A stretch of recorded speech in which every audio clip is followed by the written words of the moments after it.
नमस्कार, आदाब। आप देख रहे हैं फानूस टीवी चैनल को सब्सक्राइब करें, फॉलो करें, लाइक और शेयर करें। देखिए इस वक्त की बड़ी खबर है। पूरे देश में गर्मी ने इस बार रिकॉर्ड तोड़ तेवर दिखाने शुरू कर दिए हैं। मैदानी इलाकों से लेकर पहाड़ी क्षेत्रों तक सूरज आग उगल रहा है और तापमान लगातार नई ऊंचाइयों को छू रहा है। रुड़की में भी भीषण गर्मी ने लोगों की मुश्किलें बढ़ा दी हैं। तेज धूप और गर्म हवाओं के चलते अब इसका सीधा असर लोगों की सेहत पर दिखाई देने लगा है।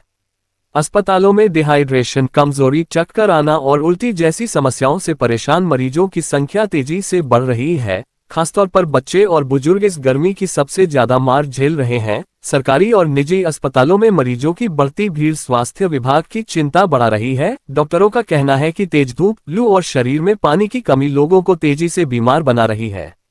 ऐसे में सावधानी ही बचाव का सबसे बड़ा उपाय है। बहुत जरूरी होने पर ही घर से बाहर निकलें। पर्याप्त पानी और तरल पदार्थों का सेवन करें। हल्के सूती कपड़े पहनें, सिर ढककर रखें और बच्चों व बुजुर्गों का विशेष ध्यान रखें। हाँ, गर्मी बढ़ने से लोगों की परेशानी बढ़ी है, मरीजों की संख्या बढ़ी है और कई मरीज जिनको लू लगा है, इस तरह के मरीज आ रहे हैं, तो उनको सलाह ये दी जाती है कि वे खूब पानी पिएं, ठंडे स्थानों में रहें, गर्मी से बचें, फुल बाजू के कपड़े पहनें और बाज़ार में जो भी फल उपलब्ध है उनमें फलों में ताज़े फल खाएं, फ्रेश फ्रूट्स खाएं, पानी का इस्तेमाल खूब करें। लिक्विड ज़्यादा लें। जिस तरह से बच्चे और बुजुर्गों को ज़्यादा देखा जा रहा है कि उनके ऊपर ज़्यादा, हाँ, ये गर्मी का असर ज़्यादा बुजुर्गों पे या बच्चों पे होता है, तो उनको खास सावधानी बरतनी चाहिए। तो डायरिया वगैरह के कोई अभी तो उतने केस डायरिया के नहीं आ रहे हैं, लेकिन इसमें उल्टी, दस्त, पेट में दर्द, पेशाब कम होना, ये सब परेशानियाँ आती हैं। क्या लक्षण हो जाते हैं ज़्यादा जैसे गर्मी लगी? ज़्यादा गर्मी लगने से कई बार चक्कर आना, प्यास लगना, पेशाब कम होना, बेचैनी होना, ये सब लक्षण आते हैं। हाइपोथैलेमस मेंटेन करता है हमारे बॉडी के टेम्परेचर को, मतलब इसी के अंदर बॉडी का थर्मोस्टेट या फिर टेम्परेचर रेगुलेशन सेंटर होता है। इसका काम होता है हमारे शरीर के तापमान को एक रेंज के अंदर बना के रखना। जैसे कि अगर मैं बात करूं तो लगभग 96 से 98, 99 तक फ़ारेनहाइट में टेम्परेचर मेंटेन करता है। लेकिन जब ये टेम्परेचर बढ़ जाता है, लगभग 104 डिग्री फ़ारेनहाइट से ऊपर ये टेम्परेचर पहुंच जाता है, तो इसी चीज़ को बोलते हैं हम लोग हीट स्ट्रोक या फिर लू लगना। तो लोग बाहर धूप में काम करते हैं, जैसे कि कंस्ट्रक्शन वर्कर्स होते हैं, हमारे किसान हैं, जो लोग बहुत ज़्यादा धूप में काम कर रहे हैं, उनकी बॉडी ये थर्मोस्टेट को मेंटेन नहीं कर पाती है। होता क्या है, नॉर्मली जब हमें गर्मी लगती है तो गर्मी लगते हुए हमें पसीना आता है। पसीने आने की वजह से हमारी बॉडी का टेम्परेचर रेगुलेशन होता है। लेकिन अगर ये पसीना प्रॉपर नहीं आ पा रहा है या फिर हमारा थर्मोस्टेट एक लेवल से ऊपर चला गया है, तो हमारे शरीर में कुछ सिम्टम्स दिखते हैं, जिन सिम्टम्स को बोलते हैं हम लोग हीट स्ट्रोक के सिम्टम्स। क्या क्या होते हैं वो?